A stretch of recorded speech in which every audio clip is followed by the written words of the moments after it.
Well, I think the fact that we do have Kamala in the White House is a testament to the fact that we all have galvanized, we all have recognized, we all have pulled ourselves up by the bootstraps and made a way out of no way through a pandemic in order to make the change that we all recognize needs to come forward.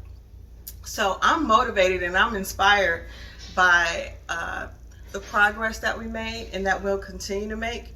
And I think that for our little girls coming up, they're at the best point as far as having inspiration and recognizable inspiration of what they can achieve and inspire to. So I'm hopeful and I'm excited because I know that although we have this connotation of what black people are, and we get the comparison to the what is it, the crabs in the barrel. I think we've disproved all of that recently. I think we have come together in a way that perhaps we may not have done since the 70s. And I think that we're finally woke enough to recognize that we only need to continue to get better and do more. So I think that's just what we're going to do, especially us sisters. The pandemic was a blessing. Like that. Yeah, it brought a lot of things to the forefront. Santina, what are your final thoughts on it? With the colorism, I'm just going to try and do my best to play a positive part in it. And I'm woke now. It's gonna be some conversations I'll have with my boys, my grandchildren. There will be conversations around the topic, and I think that's what we need to have more conversations. Debbie, what are your final thoughts? I agree with everything that you guys have said. Like you said, we are all woke. You know, it's a difference of being asleep and woke. And so woke basically meaning that we are recognizing it, we realize it, and we're making changes. So I just see a lot of change. And I think, honestly, our change is very fearful to the other side because this was something that they did not want to come forever. They were always afraid. If these people come together, you know, and I always think why? Because I feel we're the meekest type of people you could ever come across. You know, we are loving, we are caring, we're real. At the end of the day, you can't get no realer than black folks. You know, we are real, we are fun. And even among other races, they want us to be at the party. They want us to be at the barbecue. They want us to be, because they know we come with that. And I always think about that too, about how God made us, because we are that group of people that stand out in the crowd. It doesn't matter where we go. I can go to Kansas, and a black person, we all relate. We all have that same kind of swag. You know, it's like God made us in a certain way that we really are significant, not insignificant, but significant. And so we are that group of people where they fear us, and they shouldn't, because at the end of the day, you don't need to fear us because we will embrace you. You know, white folks, and I've seen this where there have been incidents, it has happened in my own community where something happens. We don't look at skin color. We will run to the scene. We will help. We will do it all. So people just need to acknowledge that even though we have a million shades of color, even in our own face. Your side might be darker hair, one side, you know, we're just a bunch of shades. But color, that's all it is just color. You got to look deeper to the heart and the soul. You know, so I appreciate you inviting me with your girls into this today, because it opened up something that hopefully we can share with the world, that the color of our skin, we're powerful people, but you don't need to be fearful of us, and we all need to come together, and we need to stop thinking that we're not together, because we are. Great. Me, I just have to start with myself and make sure that I lead by example. And I make sure that I continue to support and uplift people, all people, but especially those that look like me. and I have to make sure that I am cognizant of and aware of what I'm doing and how I'm moving and how I'm speaking, because I know there are a lot of little people that are watching me, especially my child.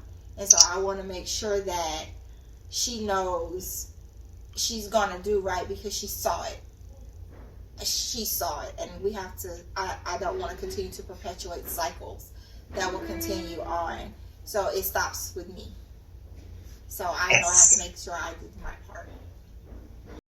Hey, I just wanted to pop back in and give my final thoughts on colorism and kind of what it means to me. I will be including a bunch of different articles and videos, books, uh, sites where you can find additional information just on colorism, how it got its start, how it affects students, just us as a whole. I'm glad that we were able to come in and tackle this subject. It's really important. I think, as Tammy mentioned, that we have to talk about it. We have to address it in order to kind of get some headway and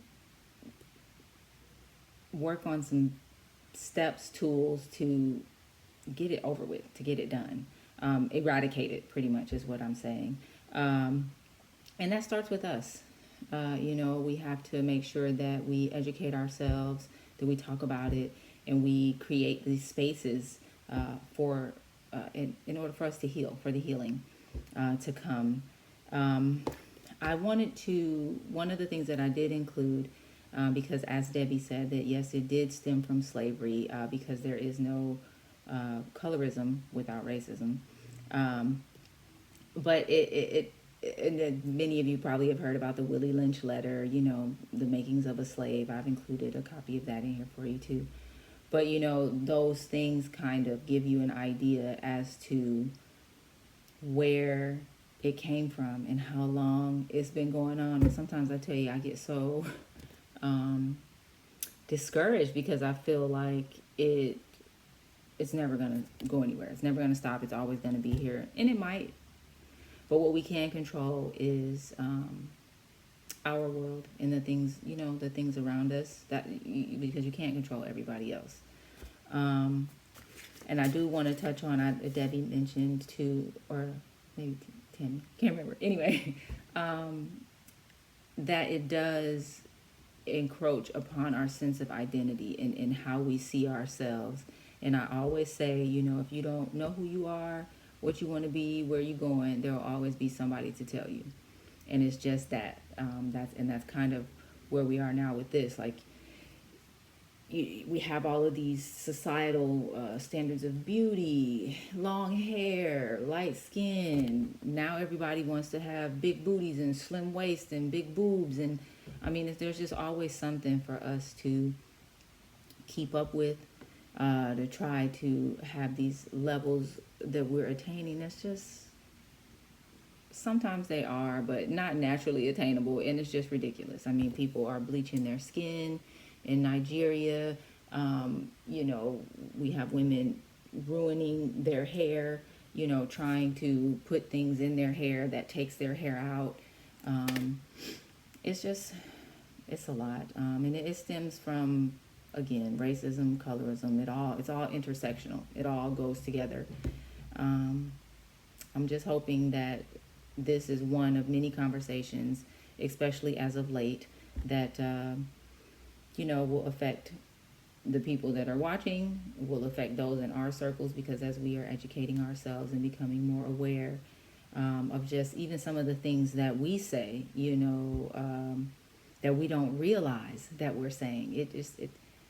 It makes me so sad, really, is because you go through these phases, right? I guess it's like the stages of grief, as they say, but not grief, but just the stages of, like, when you finally see and you become aware of what's really going on, and then you have to in turn, you have the disbelief, you get angry, and then, like, finally there's like this acceptance, and so that's kind of what it is. Like, once you begin to see just all the dysfunction, I mean, colorism, racism, those are just a small fraction of all that's going on here that we have to deal with and wade through in order to, have some semblance of life. But anyway, you go through those stages, and right now, I'm not really at like an acceptance. I feel like I'm just sad and disappointed. But I am feeling, I will say, as I've educate myself more powerful as far as what I'm going to do in order to elicit change in my community and, within my family and friends. Because again, like I said, I mean, that's really all that you can control. Everybody's not going to be a Martin Luther King and get out and move the masses, right? Sometimes, your advocacy or your civil rights, whatever you're fighting for, is just going to be right in your neighborhood.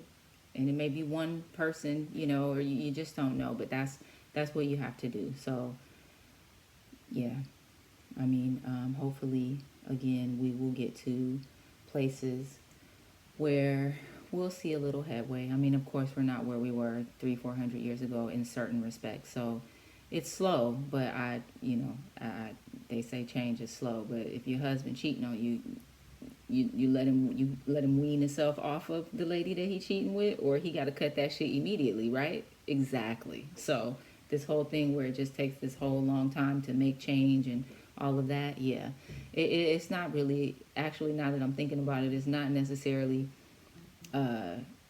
stopping the activities. It's the mindset.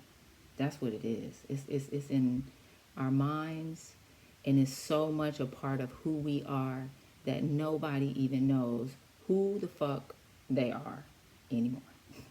Okay? So I'll just leave it at that. Otherwise, I just wish, love, peace, and happiness to everybody. Great. With me, I would just say I tried very hard to understand people at their core. No matter what, I sit with people, I talk to people, I learn people, I try to understand, even if they're different from me, different shades, it doesn't matter.